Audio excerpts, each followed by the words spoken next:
In the summer of 1940, Europe stood transformed by a storm of conquest that had swept across the continent with a speed few had imagined possible.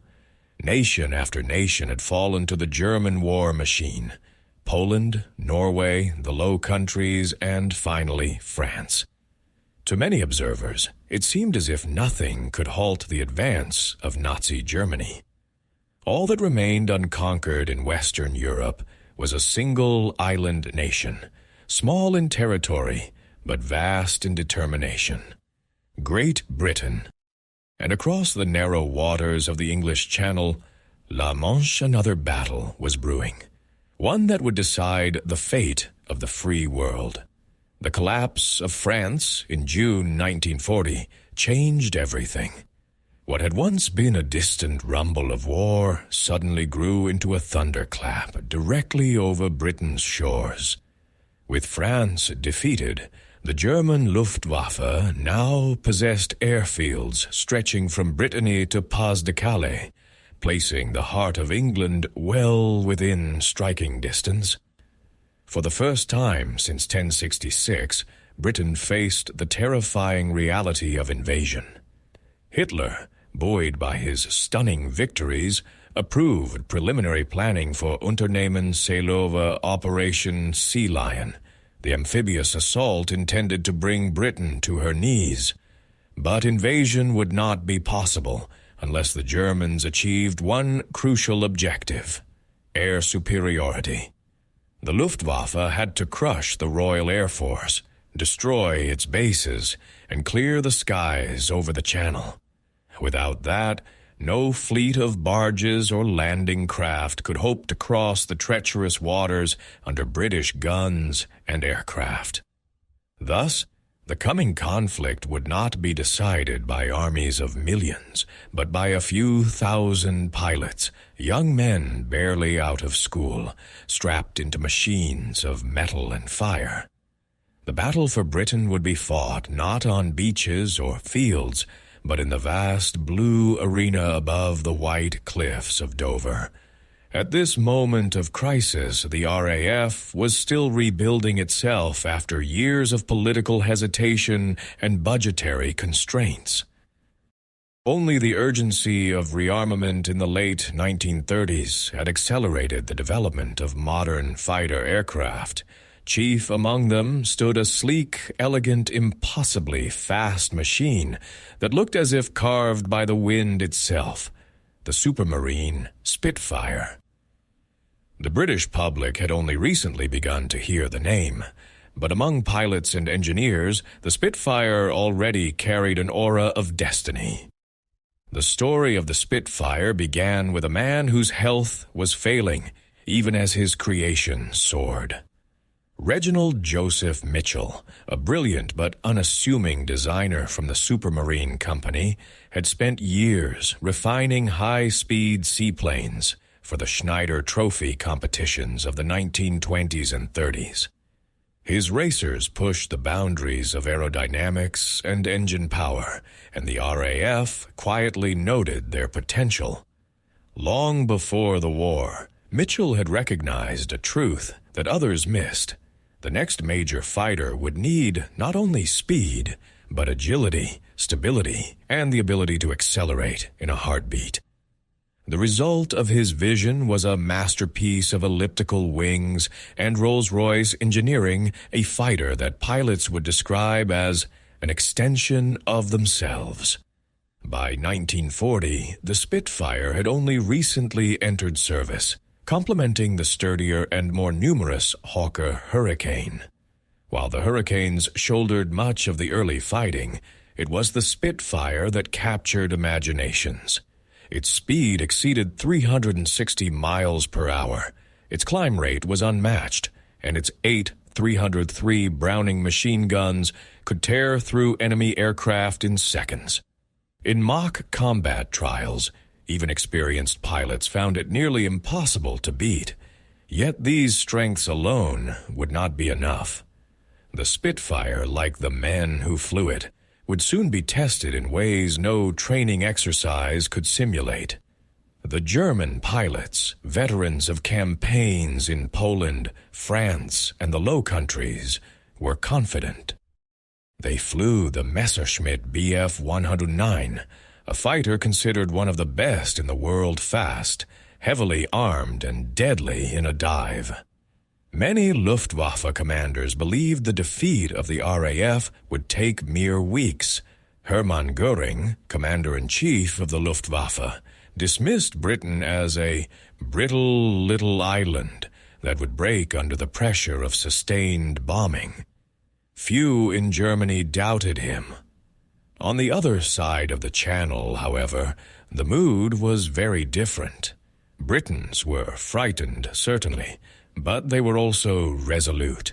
The new Prime Minister, Winston Churchill, whose voice echoed across radios in countless homes, rallied the nation with words that resonated far beyond the moment. "We shall fight on the beaches. We shall never surrender." Factories shifted into overdrive, turning out aircraft and ammunition at unprecedented speed. Young men flocked to recruiting centers to join the RAF and the Fleet Air Arm. Women enlisted in the Women's Auxiliary Air Force, helping operate the radar stations and plotting rooms that would become Britain's secret advantage. That advantage was known as the Chain Home Radar Network, the world's first operational early warning system. Tall steel towers dotted the coastline, scanning the skies day and night. Their operators could see incoming raids while the enemy was still forming over France. Because of radar, RAF fighter controllers could direct Hurricanes and Spitfires with remarkable precision, ensuring that the small number of available aircraft were always at the right place at the right moment. It was a fragile network, but it gave Britain what might be the most precious resource of all, time. Meanwhile, along the southern coast, life took on a surreal quality. Towns like Dover, Portsmouth, and Folkestone buzzed with military activity. The waters of the Channel shimmered deceptively calm, yet beneath the surface, tension coiled like a drawn bow. Civilians carried gas masks everywhere. Air raid shelters were dug in gardens and parks. Barrage balloons floated above cities like Silver Guardians, discouraging low-flying enemy aircraft. At night, blackout curtains smothered every window to deny German bombers a single glimmer of light to aim for. Above all, the RAF prepared. Young pilots, many barely 20 years old, trained relentlessly at airfields scattered across the countryside. They lived with a strange mixture of anticipation and dread, knowing that at any moment the telephone in the operations hut might ring, and that ring could send them hurtling into combat. Veterans of the early war spoke quietly about the violence awaiting them. New recruits listened, wide-eyed, trying to imagine what it felt like to face a swarm of enemy fighters tearing through the sky. Some wrote letters home, assuring their families they were safe. Others kept diaries, recording the daily rhythms of training, boredom, fear, and sudden exhilaration. They polished their flying boots, checked their parachutes, memorized the geography of southern England, and all the while they watched the horizon over France, wondering when the first great attack would come. It would come soon. In the waning days of June and the first weeks of July 1940, German reconnaissance aircraft increased their flights over the Channel. The RAF scrambled fighters again and again to intercept them. Each encounter, brief though it was, served as a prelude to the battle that everyone knew was inevitable. Clouds drifted over the white cliffs. The tide rolled in and out, and tensions on both sides of the Channel tightened with each passing hour. By mid-July, the storm had gathered. Hitler issued Directive Number 16, formally ordering preparations for the invasion of Britain. The Luftwaffe reorganized its forces, stockpiled bombs, and moved fighter groups into northern France. The RAF braced itself, knowing that the survival of the nation and perhaps the future of Europe would depend on whether its pilots could hold the skies. And so, on the edge of the storm, Britain waited. The battle for the soul of the free world was about to begin. Long before the Spitfire became an icon of British defiance, it existed only as an idea in the mind of a man whose brilliance was matched only by his determination. Reginald Joseph Mitchell, quiet, intense, and uncompromising, was not a warrior. He was an engineer. Yet his creation would one day stand between Britain and destruction, carrying the hopes of a nation on its slender elliptical wings. Mitchell's path toward the Spitfire began in the 1920s, when he was tasked with designing high-speed seaplanes for the Schneider Trophy competitions. These sleek, experimental aircraft pushed engineering to the edge of possibility. Every victory brought new lessons: how airflow behaves at extreme speeds, how to reduce drag, how to squeeze more power from an engine without tearing the machine apart. As Supermarines racers shattered records, the Air Ministry took note. They saw in Mitchell a mind capable of revolutionizing fighter design. By 1931, as Europe edged toward rearmament, the need for a modern interceptor became urgent. Mitchell accepted the challenge, though by this time he was fighting a private battle against cancer. Still, he continued to work tirelessly, sketching, calculating, refining. He demanded perfection, not for pride, but because he understood what was coming. War was no longer a distant rumor. It was a gathering certainty. His prototype, initially designated Type 300, stood apart from anything the RAF had flown before. Where other fighters used straight, thick wings, Mitchell crafted an elegant elliptical shape mathematically ideal for reducing drag and improving lift. The wing curve was not merely aesthetic. It was a triumph of engineering. This design allowed the aircraft to maintain stability and responsiveness even at high speeds, making it deadly in a dogfight. At the heart of the plane beat the Rolls-Royce Merlin engine, a marvel of British engineering. It roared with over 1,000 horsepower, giving the new fighter blistering speed and a climbing ability unmatched by its contemporaries. 8 Browning machine guns mounted in the wings provided a dense, deadly stream of fire. It seemed almost too advanced, too refined for its time. Test pilots found themselves stunned not only by its performance, but by how effortlessly it handled. Yet the road to adoption was not smooth. The British aircraft industry was burdened with bureaucracy, shortages, and technical setbacks. Early manufacturing efforts struggled to match the precision required by the Spitfire's complex curves. Delays mounted, frustrating both the Air Ministry and Supermarine. Mitchell did not live to see his design enter service. He died in 1937, just months before the Spitfire was formally introduced into RAF squadrons. His colleagues would often say that the aircraft represented his final breath of genius. By 1938 and 1939, as tensions with Germany escalated, Spitfire production accelerated.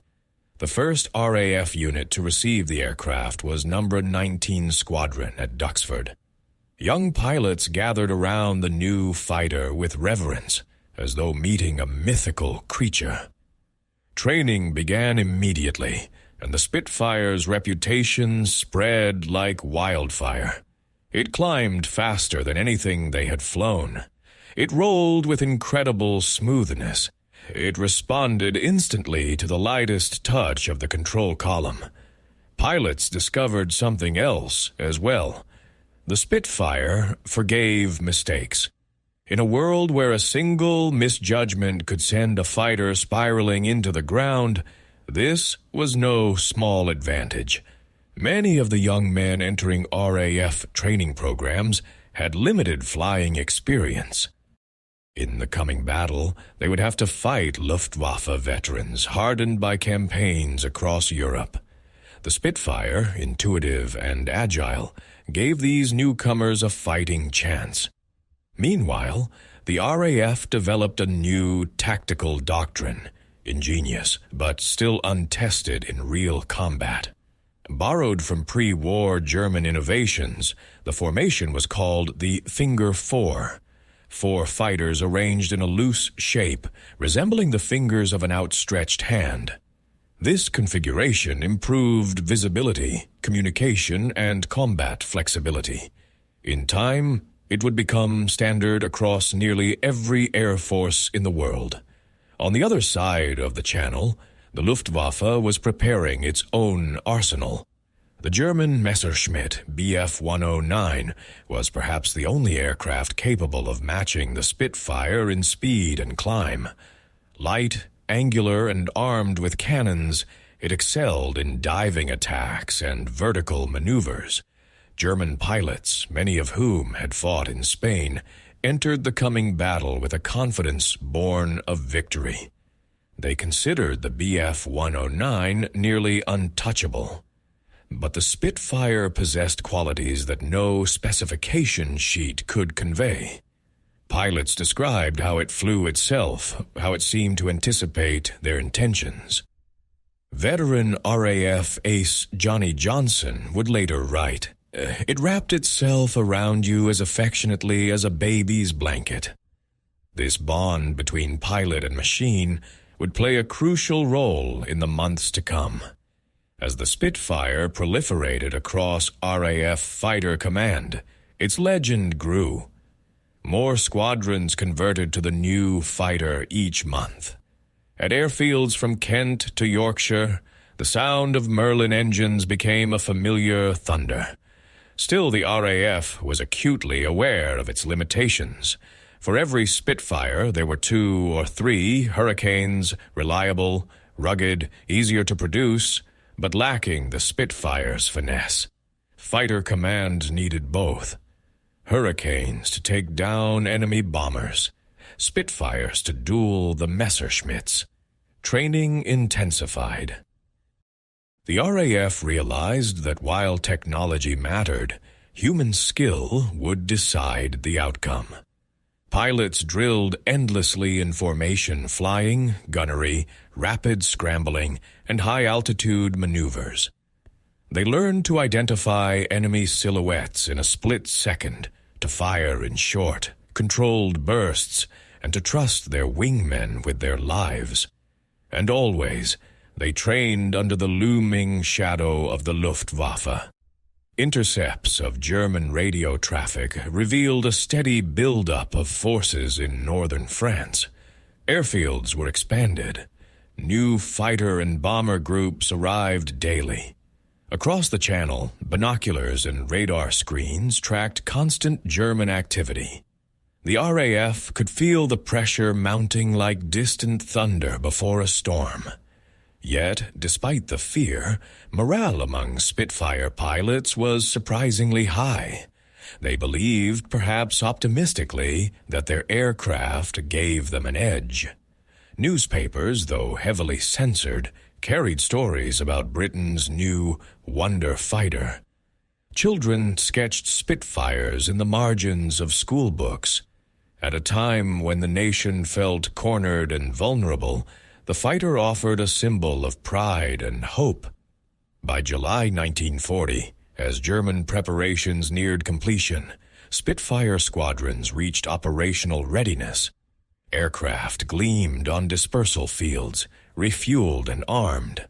Pilots stood by in flight huts, sipping tea, waiting for the phone to ring.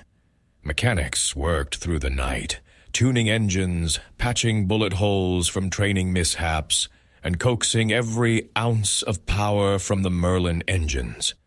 Radar crews scanned the horizon. Controllers marked enemy sightings on their plotting tables. The Spitfire was ready. It had risen from sketches and prototypes to become the sharpest spear in Britain's defense. Now it would face the greatest test in its short life, the coming battle above the Channel, where the fate of the nation hung on every duel, every climb, every streak of tracer fire cutting through the summer sky. The legend was about to be forged in combat. Dawn broke quietly over the English Channel on July 10th, 1940. The sea shimmered in the pale morning sun, fishing boats drifted near the coast, and gulls wheeled lazily above the waves. To a casual observer, nothing suggested that this would be remembered as the first official day of one of the most decisive air battles in history. Yet in the operations rooms of RAF Fighter Command, tension tightened like a drawn wire. Radar screens flickered. Plotters leaned over vast tables marked with grids and wooden blocks. Telephones rang incessantly. The war in the air had begun. Although the Battle of Britain is often remembered for the dramatic raids on London later that year, it started over the waters of the Channel over convoys of merchant ships whose survival was essential to Britain's lifeline. These convoys, slow and vulnerable, carried food, fuel, and raw materials needed to keep the island alive. The Luftwaffe understood this perfectly. To weaken Britain, they would choke her supply routes. German bombers and fighter bombers began sweeping across the Channel in increasing numbers, hunting British ships like predators circling prey. For the pilots of the RAF, this first phase of the battle was a brutal introduction. Convoys moved at barely 10 knots. Intercepting a German attack required split-second timing. A delay of even a few minutes could turn a ship into a burning hulk. Fighter Command's controllers, guided by the chain-home radar network, scrambled Hurricanes and Spitfires with relentless urgency. Telephones rang inside every flight hut. Bandits south of Dover, scramble, scramble. Pilots sprinted across the grass, boots thudding, parachute straps flapping behind them. Mechanics yanked wheel chocks aside as Merlin engines roared to life. Within moments, the fighters lifted off the ground, curving upward into the wide blue sky. What followed was often chaotic and deadly. The first major clash occurred that same day, July 10th, when a convoy codenamed Bread came under attack. The Luftwaffe sent Heinkel and Junkers bombers escorted by Bf-109s. The RAF responded with Hurricanes and Spitfires from several squadrons. The sky over the Channel exploded with tracer fire and twisting contrails. German bombers braved walls of anti-aircraft shells. British fighters plunged into their formations like falcons diving on their prey. For many young pilots, it was their first taste of real combat. They felt stomachs tighten as they closed the distance to firing range. They were trained to fire at 200 yards, but in the chaos of battle, most fired too early or too late. Some froze. Others pressed the gun button with trembling fingers and watched, horrified, as their tracers carved through nothing but empty air. Yet the Spitfire proved its worth immediately.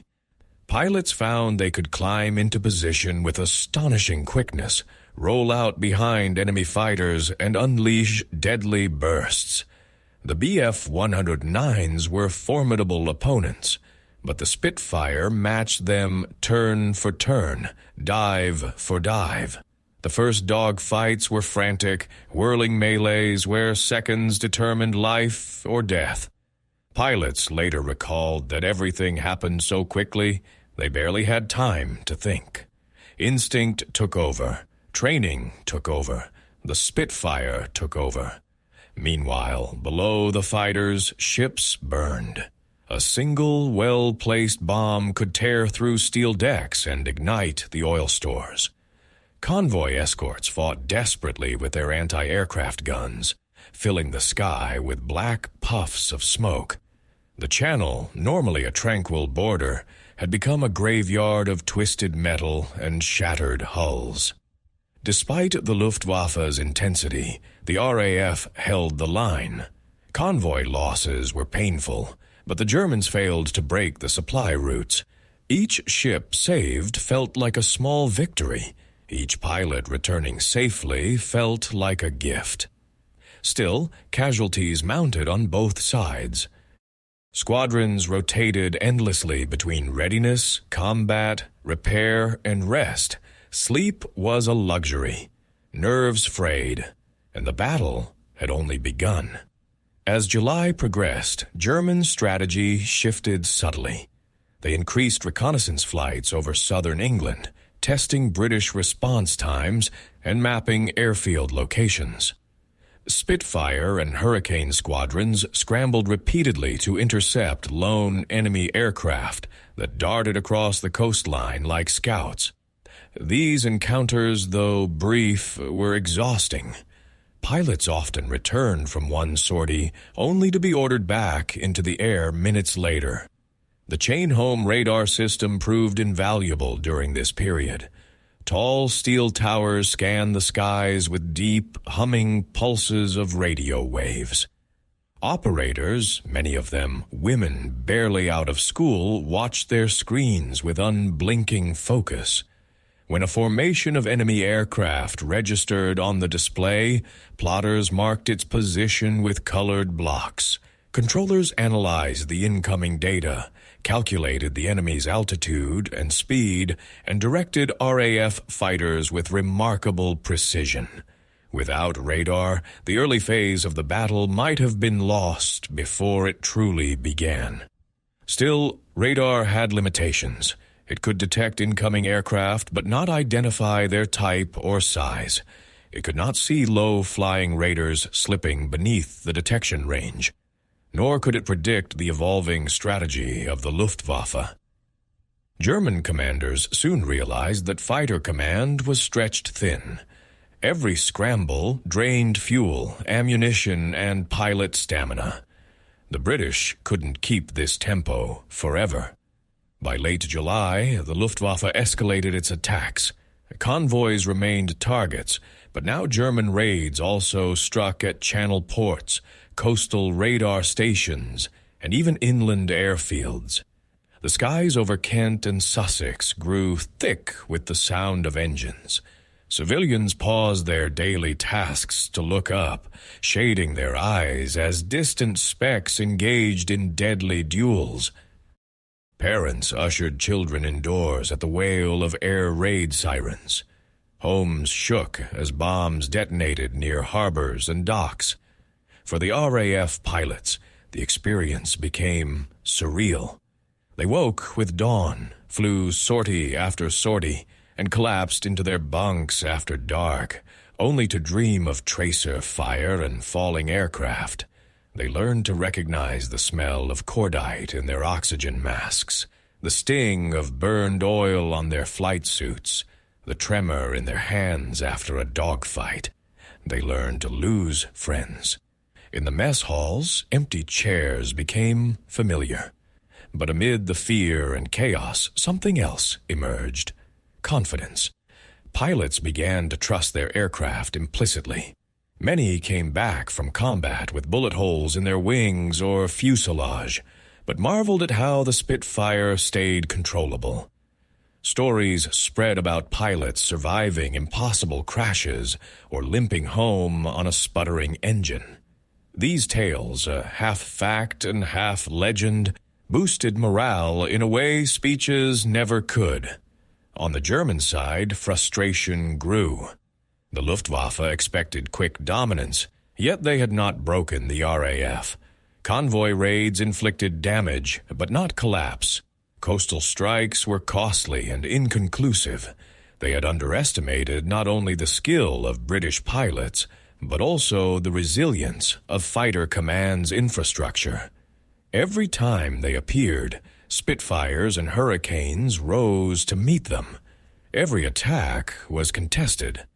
By early August, the Luftwaffe decided on a new strategy, one that would bring the battle directly to Britain's airfields and threaten the RAF's very survival. The Channel phase, fierce though it had been, was merely the opening act. The storm was about to intensify. And for the Spitfire pilots waiting at airfields across southern England, the real battle one that would test every limit of their endurance and courage was just beginning. By the second week of August 1940, the Battle of Britain had entered a new and far more dangerous stage. The skirmishes over the Channel had been brutal, but they were only a prelude. Now the Luftwaffe shifted its full weight toward a single objective, the destruction of Britain's fighter defenses. If fighter command could be broken, the skies would be open for invasion. If it survived, Hitler's plans for Operation Sea Lion would collapse before they even left the shores of France. The transition from the Channel battles to the assault on RAF airfields was swift and devastating. Beginning on August 12th, waves of German bombers, escorted by Bf-109s and Bf-110s, began striking radar stations, sector headquarters, and frontline fighter bases across southern England. Places that once felt remote and pastoral, Tangmere, Hawking, Biggin Hill, Kenley, were thrust into the heart of the battle. For the pilots, August became a nightmare of constant alarms and exhaustion. They lived in a state of perpetual readiness, helmets never far from their heads, parachutes always within reach. Many slept fully clothed. Mess halls became temporary dormitories. And despite their fatigue, they flew more sorties than ever before, sometimes 5, 6, even 7 times a day. The heat wave of August 1940 added an almost surreal quality to the chaos. Fields shimmered in the sun. Pilots sweated inside their cockpits, oxygen masks pressed tight to their faces. Mechanics worked bare-chested on scorching tarmac, dashing for cover whenever the sirens sounded. And above them, squadron after squadron of fighters spiraled upward into the blazing sky to meet the oncoming storm. German strategy during this period was simple. Overwhelm fighter command by sheer force. Each morning, massive formations assembled over northern France, dozens of Dornier and Heinkel bombers flanked by clouds of Bf-109s. On radar screens, they appeared as enormous clusters, moving steadily toward England like dark storms. Controllers at Fighter Command headquarters worked frantically to position their limited squadrons. They could never meet the incoming raiders head-on with equal numbers. The RAF was always outnumbered. Their hope lay in striking at just the right time, using speed, height, and coordinated attack patterns. The Spitfire squadrons were assigned the most dangerous role, engage the Bf-109 escorts. Hurricanes would tackle the bombers, while Spitfires fought to keep the enemy fighters away. It was a delicate, exhausting dance, a choreography of life and death. The dogfights of mid-August were unlike anything the world had seen. Hundreds of aircraft clashed in the skies above Kent and Sussex, leaving twisting trails of vapor that stretched for miles. Pilots described the sight as a swarm of angry bees, or a great spinning cauldron. At times, the sky seemed entirely filled with aircraft diving, climbing, rolling. The roar of engines echoed off the ground, causing windows to rattle miles away. This period became known to RAF pilots as Black August. The losses were staggering. Many young men who had just begun their combat careers never returned from their first or second sortie. Squadrons were depleted and replenished with alarming speed. Green pilots arrived from training units with only a few hours of flight experience in Spitfires or Hurricanes. They entered combat with little understanding of tactics and almost no sense of the ferocity that awaited them. Yet, remarkably, some survived. The Spitfire's forgiving nature saved many inexperienced pilots who, in a less responsive aircraft, would have been lost. Veteran pilots often took newcomers under their wing, teaching them hard-earned lessons in the air. Don't fixate on your target, always check your tail, fire in short bursts, never break formation without reason. Even so, the pressure was unrelenting. Airfield suffered under wave after wave of bombing. Kenly was nearly destroyed. Biggin Hill was hit repeatedly. Its hangars burned, its runways cratered, its control tower shattered. Fires raged for hours. Ambulances hurried through clouds of dust and smoke. Yet operations continued. Mechanics patched aircraft with whatever materials they could find, sheet metal, canvas, even wooden planks. Pilots took off from runways barely repaired, dodging craters and debris as they launched into battle. Civilians watched the unfolding drama with a mixture of awe and dread. From the streets of London and the hills of Sussex, people gazed upward at the distant specks weaving lethal patterns across the blue sky. Some prayed, others clenched their fists. Many held their breath as enemy bombers approached, hoping the RAF would intercept them in time. When dogfights drifted overhead, children pointed excitedly at spiraling contrails, unaware of the fear gripping the adults around them. For the Luftwaffe pilots, the experience was equally intense. They faced long flights over hostile territory, limited fuel reserves, and increasingly aggressive opposition. Although they enjoyed tactical advantages, such as superior dive performance and easier bailout survival, they also suffered heavy losses. Many German pilots later recalled their shock at the tenacity of the RAF. They had expected a broken, demoralized enemy. Instead, they encountered fierce resistance at every turn. Amid the chaos, individual stories emerged, acts of courage, desperation, sacrifice, and extraordinary skill. One Spitfire pilot, trapped in flames after being hit, managed to glide his burning aircraft down between rows of houses, avoiding the homes below and surviving with severe burns. Another pilot, despite losing almost all control surfaces to enemy fire, somehow coaxed his crippled Spitfire back to base, collapsing upon landing. A third stayed in the air for nearly an hour, alone and outnumbered, refusing to break until reinforcements arrived. These stories spread through squadrons like sparks of hope in the darkness. They reminded pilots that even in the face of overwhelming odds, victory was possible. But by the final days of August, the situation had reached a breaking point. Fighter command was stretched to its limits. Aircraft production struggled to match the pace of losses. Pilots were exhausted physically and emotionally. Many had lost friends, sometimes entire flights within a single day. Anxiety gnawed at them constantly, yet none faltered. Each scramble, each sortie, each brutal dogfight was met with the same unwavering determination. Unbeknownst to them, the pressure was taking its toll on the Luftwaffe as well. Their aircraft were wearing out. Their crews were flying back-to-back missions with minimal rest. Their commanders grew impatient and increasingly frustrated by their inability to destroy fighter command. And in early September, a new phase of the battle would begin, triggered by a fateful shift in German strategy. But in August, high above the sunlit fields of southern England, the battle reached its peak.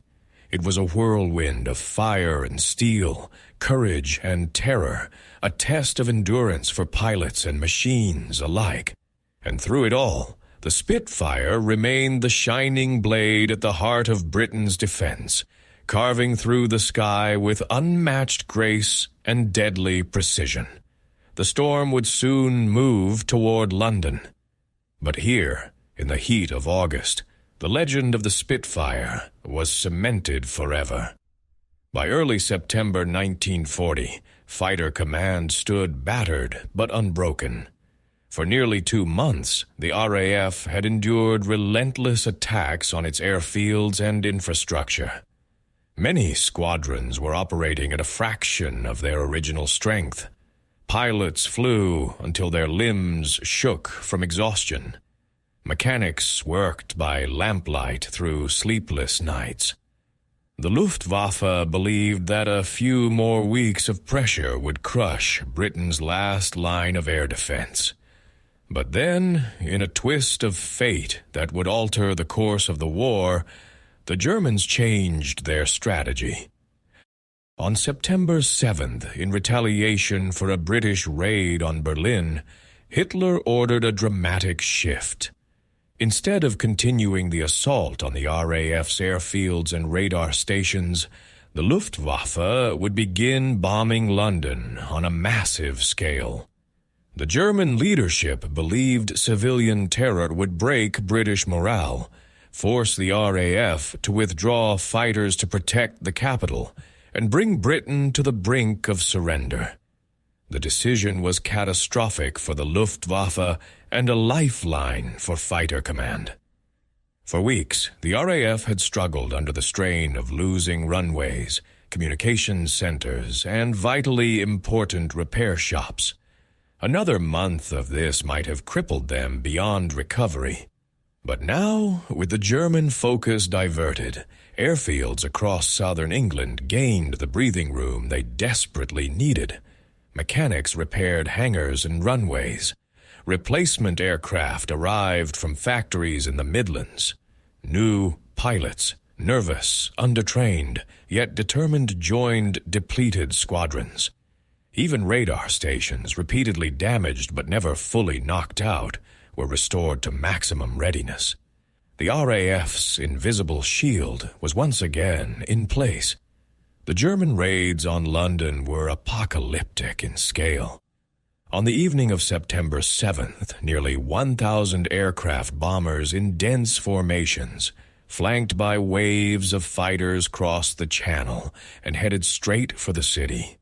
Londoners poured into the streets and watched in stunned silence as the sky filled with what one witness described as a black river of wings. Sirens wailed. Anti-aircraft guns roared.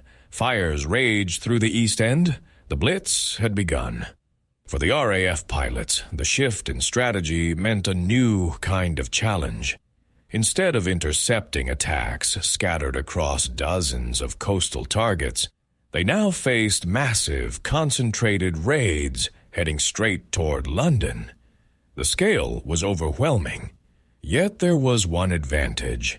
Radar could detect the large formations early, giving fighter controllers time to organize intercepts. Spitfire squadrons positioned themselves above the enemy, diving down into the escorts and pulling the German fighters away.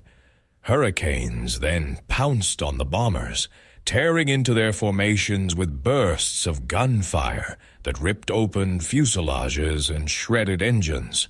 British anti-aircraft batteries, firing from the ground, filled the air with deadly flak. For the Luftwaffe, every raid became a gauntlet of steel and flame. As September wore on, the Germans realized that their losses were mounting far faster than anticipated. Each raid cost dozens of aircraft and irreplaceable veteran pilots. Fuel limitations forced Bf-109s to retreat early, often leaving bombers unprotected during the final and most dangerous phase of their mission. British fighters exploited this ruthlessly. Meanwhile, morale in Britain, far from crumbling, hardened like iron. Londoners, though bruised and grieving, refused to break. Firefighters worked through the nights. Volunteers rescued survivors from the rubble. Families slept in underground stations, defiant even as bombs thundered overhead. Churchill, watching the flames of London from a rooftop, turned to his aide and whispered, "They are strong, these Londoners. The enemy underestimates them." But the decisive moment came on September 15th in 1940, a date that would later be commemorated across Britain as Battle of Britain Day. That morning, the Luftwaffe launched its largest daylight raid to crush London once and for all. Nearly every serviceable bomber and fighter unit in northern France took to the air. The attack was meant to break the RAF's back. Instead, it revealed just how resilient Fighter Command had become. Radar spotted the massive formation long before it reached the Channel. In operations rooms from Uxbridge to Horsham, controllers moved tokens across their plotting tables with controlled urgency. Telephones rang. Orders crackled over the radio. And across southern England, squadrons scrambled into the sky.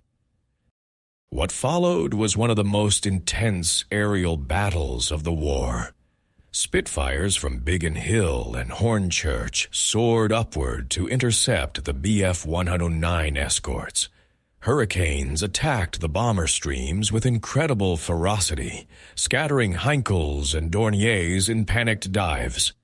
Pilots recalled the sky as a kaleidoscope of smoke, fire, broken aircraft, and streaking contrails.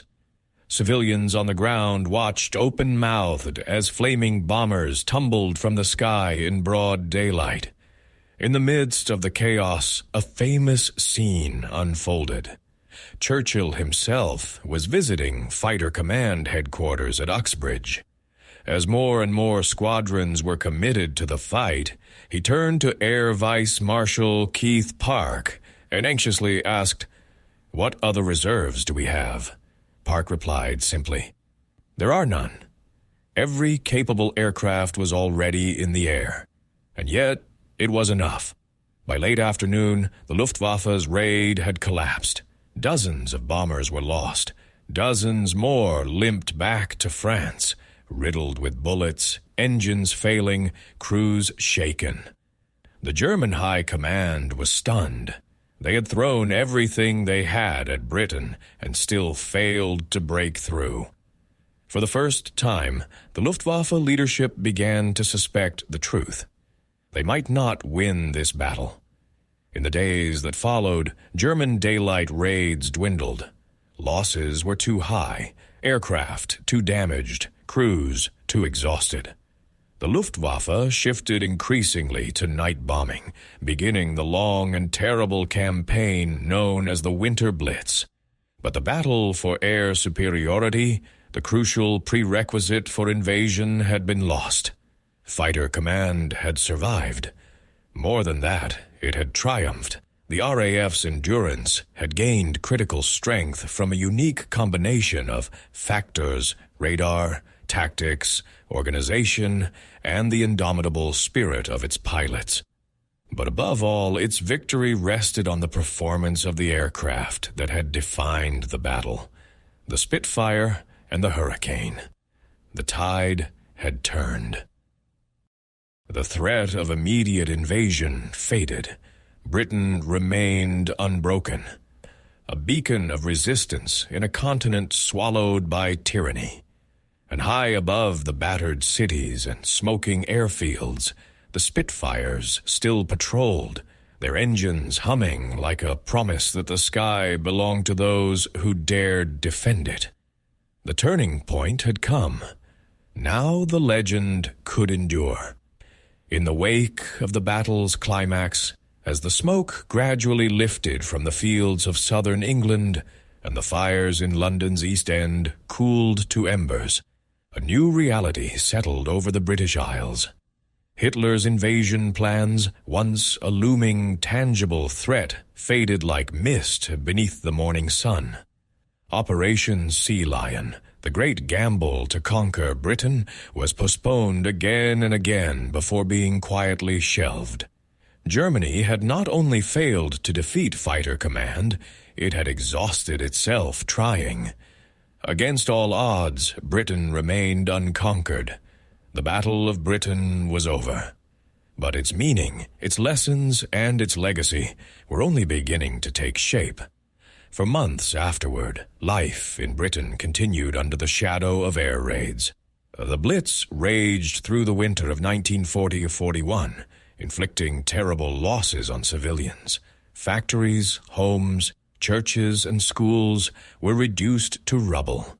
Yet the nation faced these hardships with a resilience forged in the fire of the summer's battles. The knowledge that the RAF had held the line, that Britain had stood alone against a seemingly unstoppable enemy and prevailed, became a source of immeasurable strength.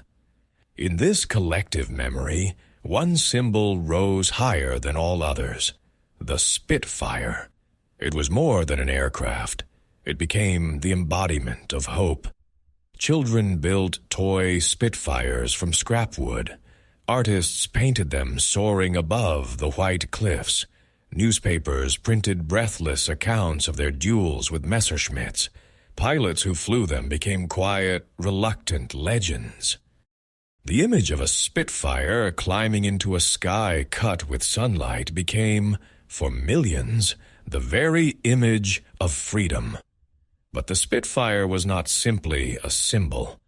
Its legacy rested on tangible, hard-won achievements, on the specific qualities that made it unique among the aircraft of its age. Its elliptical wings, a triumph of aerodynamics, gave it unmatched agility. Its Rolls-Royce Merlin engine delivered raw, reliable power. Its construction, though complex, was astonishingly adaptable. Future variants would push the design far beyond what Mitchell himself ever imagined possible. While the Hurricane bore the brunt of bomber interception, the Spitfire's role in countering the Luftwaffe's fighter arm was pivotal. It denied the enemy the air superiority needed to support an invasion. It proved that technology and courage together could overturn numerical disadvantage, and it ensured that the RAF never fought with a broken spirit. After the battle, the Spitfire evolved into a platform that served in every major theater of the war. Newer marks gained improved engines, stronger armament, and extended range. Some patrolled the deserts of North Africa, dueling with German and Italian fighters over scorching sands. Others fought in the skies of Malta, defending the besieged island with ferocious tenacity. Still others served in the Pacific late in the war, battling Japanese aircraft over tropical seas. Wherever they went, Spitfires earned the respect of allies and adversaries alike. Yet their most profound impact remained at home. The victory in the Battle of Britain marked a turning point, not only militarily, but psychologically. For the first time, the Nazi war machine had been stopped. For the first time, the democratic world saw proof that the Axis powers were not invincible. America, still officially neutral at the time, watched the struggle closely. The Soviet Union, soon to face the German onslaught, noted the significance. Across occupied Europe, from Paris to Prague, from Warsaw to Amsterdam, whispers spread that the British had fought back and won.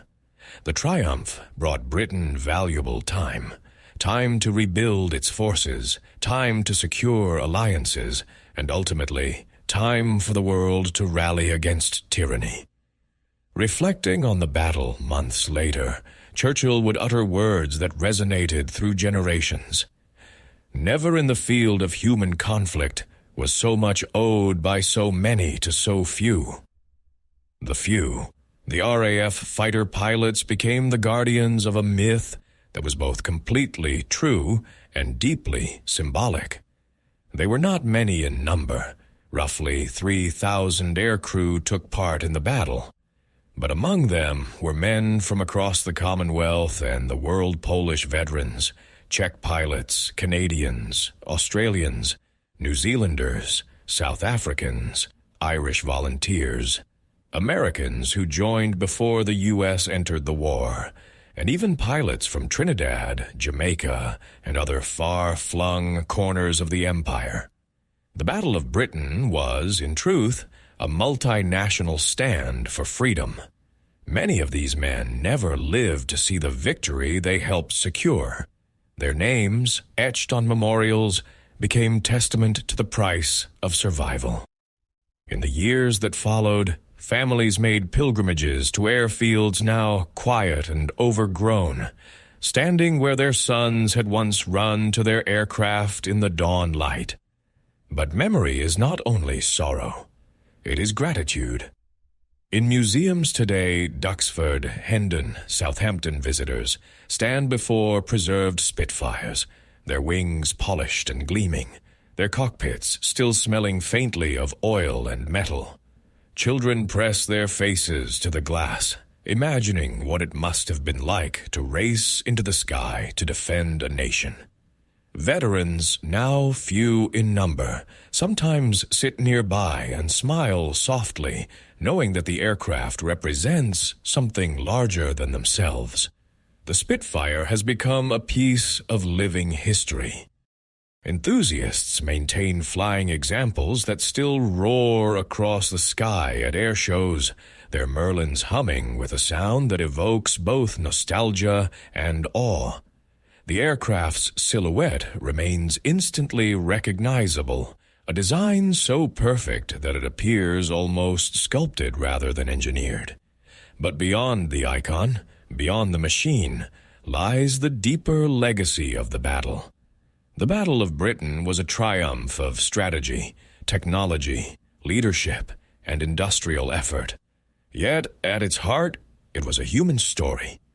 A story of young pilots facing overwhelming odds, of engineers and factory workers pouring every ounce of skill into every bolt and rivet, of civilians standing unwavering beneath the bombs, and of a nation refusing to surrender even when the night seemed darkest.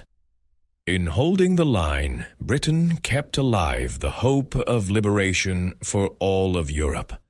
Had the RAF fallen, the war might have taken a drastically different course. But because it stood firm, because the skies remained free, history took another path.